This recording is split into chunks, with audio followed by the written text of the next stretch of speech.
सबसे common problem अगर मैं पीडियाट्रिक्स की बात करूं तो आजकल के टाइम पे है रिकरेंट कफ। बच्चों को हर महीने खांसी हो रही है। तो the most common cause for this is reactive airway disease. ये एक डिजीज़ है जिसमें बच्चों का जो एयरवे होता है from throat to the lungs, इसमें स्वेलिंग हो जाती है, नैरो हो जाता है एंड म्यूकस प्रोडक्शन हो जाता है। यानी कि जहाँ से आप सांस लेते हो वहाँ आपको चोट लग जाती है। It is basically a swelling, वो सूजन हो जाती है। सूजन हो जाती है जिसकी वजह से वो बच्चे को ब्रीदिंग इश्यूज होते हैं एंड कॉफिंग होती है। ये सूजन क्यों होती है? Because of triggers. ये ट्रिगर्स दो तरह के रहते हैं, आइदर एन इन्फेक्शन और एन एलर्जी। इन्फेक्शंस आपके वायरल इन्फेक्शंस आजकल बहुत कॉमन है कि वायरल इन्फेक्शन हुआ और आपकी खांसी ट्रिगर हो गई है, एंड दूसरे होते हैं बैक्टीरियल इन्फेक्शंस। एंड एलर्जीज जो मोस्ट कॉमन जो हम देखते हैं डे टू डे लाइफ में, these are house dust mites जो आपके कारपेट्स में होते हैं, जो आपके सॉफ्ट टॉयज में होते हैं, exposure to pesticides, exposure to toxins जो आपके क्लीनिंग एजेंट्स होते हैं उसमें, फ्रैगनेंसेस जो परफ्यूम्स यूज़ करते हैं वो, cigarette smoke and air pollution. So all these things ये आपके एयरवे को सूजन करती है जिसकी वजह से बच्चे की खांसी ट्रिगर होती है। And in fact more than 15 million children in India are suffering from this reactive airway disease and it is very common. Even parents अगर हो स्मोक कर रहे हो तो वो पैसिव स्मोकिंग भी बच्चे के लिए हार्मफुल है। मतलब अगर आप अपने बच्चे के आसपास सिगरेट फूक रहे हो तो it is equally bad as बच्चा फूके। हर कोई गोवा तो शिफ्ट नहीं कर सकता। वैसे तो गोवा में भी अब कहते हैं पोल्यूशन आ चुका है, एवरीवेयर इट इज नाउ। अगर आप शहर में रह रहे हो तो पोल्यूशन आपके आसपास होगा ही। तो इस पोल्यूशन के प्रॉब्लम का कोई भी सोल्यूशन है? Pollution is in all the metro cities, urban cities, वहाँ पे कंस्ट्रक्शन हो रहा है, पोल्यूशन है। हमारे इंडोर एयर पोल्यूटेंट्स जैसे मैंने बताया, हमारे पेंट्स जो भी यूज़ हो रहे हैं they all filled with chemicals. जो हम जंक खा रहे हैं that is also artificial preservatives, artificial toxins, artificial colouring agents, this are also filled with toxins. जो पॉलिशेज होती हैं उसमें भी हैं। जो आप क्लीनिंग एजेंट्स यूज़ कर रहे हो इट्स फिल्ड विद केमिकल्स। जो आप स्किन प्रोडक्ट्स यूज़ कर रहे हो, फ्रेगनेंसेस यूज़ कर रहे हो, दीज आर ऑल पोल्यूटेंट्स। के शायद इस लाइफस्टाइल गाइड के बारे में बात करने से पहले मैं आपसे ये पूछना चाहूँगा कि पीडियाट्रिक्स का मतलब क्या होता है? और एक बच्चे की बॉडी अलग होती है ऑब्वियसली, शायद थोड़ी नाजुक होती है, थोड़ी कमज़ोर होती है as compare to an adult body, पर और क्या? क्योंकि जब बचपन में चोट लगती थी वो चोट हील भी हो जाती थी जल्द से। तो एक बच्चे होने के एडवांटेजेस और डिसएडवांटेजेस क्या होते हैं? देखो, बच्चे होने के बहुत सारे एडवांटेजेस भी हैं। फर्स्ट ऑफ ऑल एडवांटेज ये है कि उनको कोई भी अगर ब्रेन इंजरी हो, उनको कोई फिजिकल ट्रॉमा हो, कोई इंजरी हो, तो बोन्स में भी इंजरी हो तो उनकी हीलिंग फास्टर होती है because they are at a growing age. Disadvantage ये है उनकी इम्यूनिटी अभी उतनी डेवलप हुई भी नहीं होती है। क्या होती है इम्यूनिटी? इम्यूनिटी उनका सिस्टम अभी डेवलपिंग स्टेज में होता है, मतलब कीटाणु से फाइट करने की काबिलियत। Yes, specifically at a newborn. Newborns में भी अगर आपको कोई इन्फेक्शन रहता है तो they need urgent treatment, otherwise it can lead to mortality. उससे बच्चे की मौत भी हो सकती है अगर आपको न्यूबॉर्न बेबीज में इन्फेक्शन ट्रीट ना करो तो। So it is that dangerous. क्यों? क्योंकि न्यूबॉर्न्स में इम्यूनिटी ऑलमोस्ट नील रहती है। इन्फेक्शन मतलब जुकाम भी? सिंपल जुकाम भी न्यूबॉर्न में धीरे धीरे नीचे निमोनिया कर सकता है क्योंकि उनकी इम्यूनिटी इतनी स्ट्रांग होती नहीं है। But as the child grows, जैसे जैसे बच्चा बड़ा होता है उनका इम्यून सिस्टम डेवलप होता है। They are expose to more and more viruses, they are expose to more and more bacteria and they get vaccines also and then they get immunised, then they get immune to those bacterial and viral infection and then their body gets strong. Okay.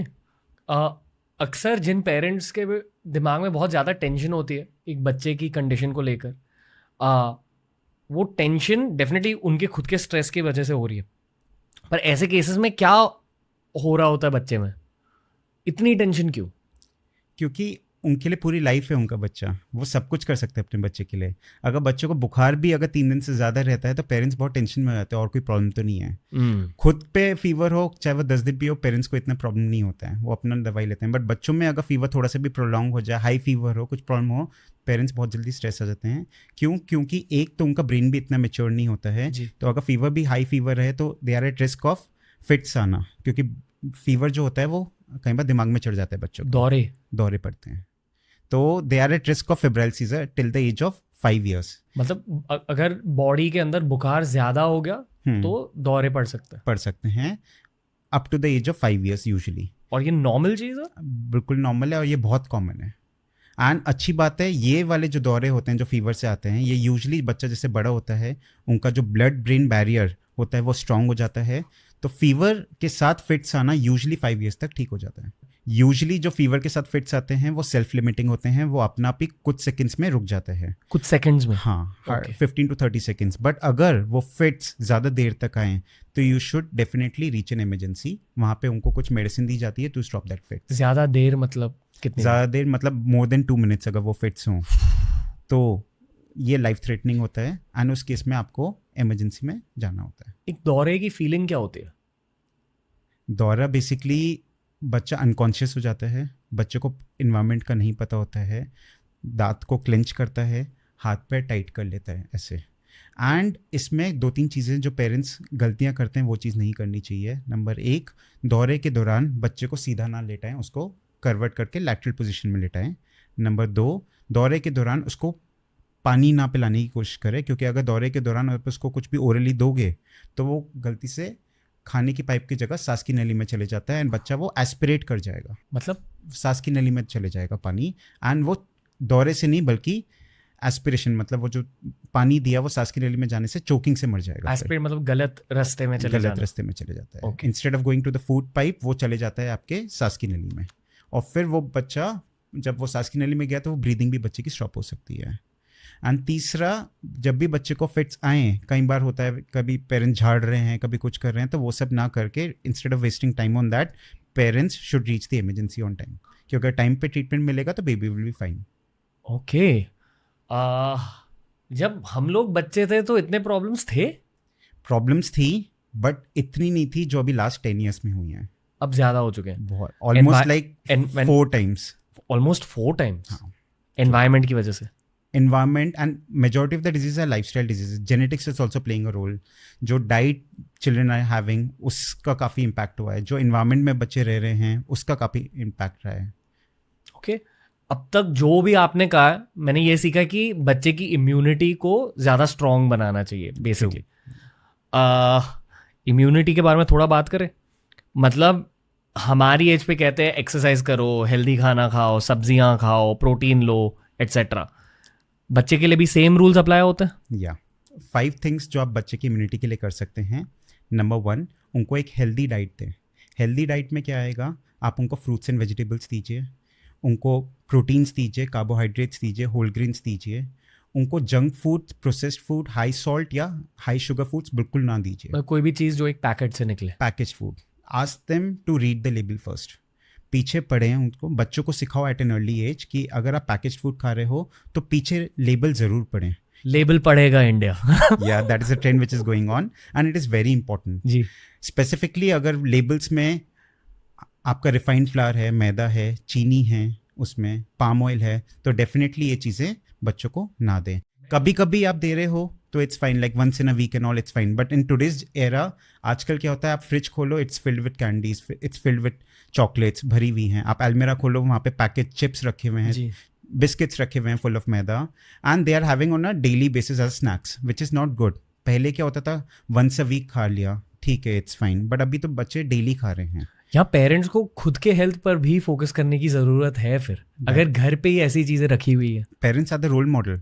अगर parents खुद ये follow नहीं करेंगे, अगर खुद junk खाएंगे, तो obviously children will copy them and have it, they will think it's normal to have those foods. तो parents should first change their lifestyle before advising your kids कि आप ऐसे खाओ। पहले खुद का खाना पीना सही करो, खुद की फिजिकल हेल्थ सही करो, देन आप बच्चों को बोलो कि हाँ कि आप ऐसे खाएं। And second thing for immunity what you can do is adequate amount of sleep, जो बात नहीं करते हैं यूजली। बच्चों को स्पेसिफिकली 1 साल से नीचे बच्चों को 12 to 16 hour of sleep per day मिलनी चाहिए। 12 to 16 आवर्स पर डे, 16 घंटे की नींद। हाँ। And in fact newborns can sleep up to 20 hours also, and that is normal. वो सिर्फ दूध पीने के लिए उठते हैं एंड सोते हैं, that is the best life. And 1 साल से ऊपर बच्चों को 8 to 10 आवर ऑफ स्लीप मिलनी चाहिए।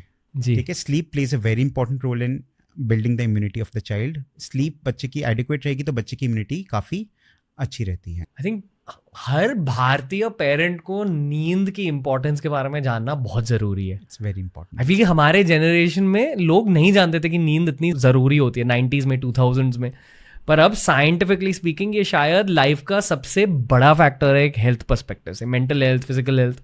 That is true. For third point which I was speaking about immunity was stress, managing stress in kids. आजकल के बच्चों में इतना स्ट्रेस लेवल बढ़ गया, स्पेसिफिकली टीनेजर्स एंड एडोलेसेंट्स में इतना स्ट्रेस बढ़ गया है कि that is affecting the child's immunity. अगर बच्चों को स्ट्रेस ज़्यादा रहेगा तो उनकी इम्यूनिटी भी डाउन होती है and they are more prone to infection का रिस्क भी ज़्यादा होता है। छोटे बच्चों को स्ट्रेस होता है but they are not able to express it. छोटे, I mean like toddlers and all also, they undergo stress, they have the temper tantrums, they have hyperactivities issues, so these are different terms for stress, but later on आगे जाके they are at risk of developing anxiety and stress. इसे tackle भी कैसे करते हैं? So वही है, हमें as a parent first of all be a role model, हमें खुद मेंटली स्ट्रांग रहना पड़ेगा, मेंटली फिट रहना पड़ेगा।